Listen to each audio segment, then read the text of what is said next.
During this next set of videos, I'm going to try to lay out and define some of the terms that we use together to describe a syndrome called pelvic organ prolapse.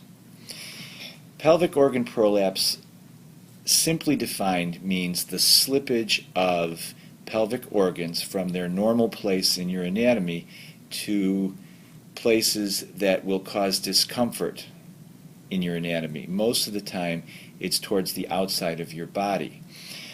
This will oftentimes manifest itself as bulges in the outer vagina, which become noticeable to you when showering.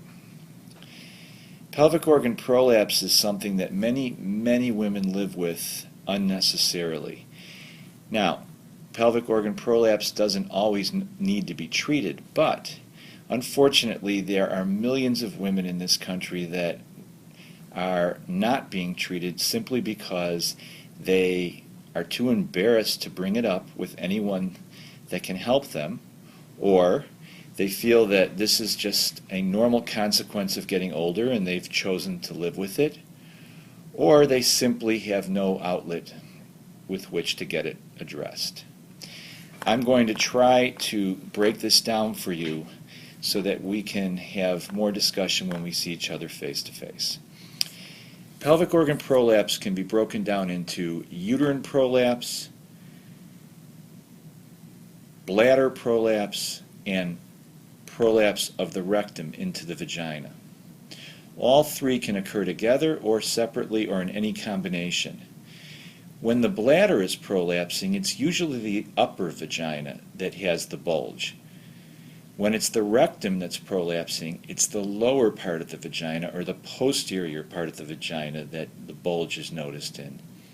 If the uterus is prolapsing, the cervix is actually palpable or visible just at the opening of the vagina.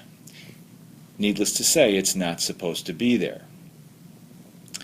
If you've already had a hysterectomy, it's possible that the top of the vagina can actually prolapse through the opening.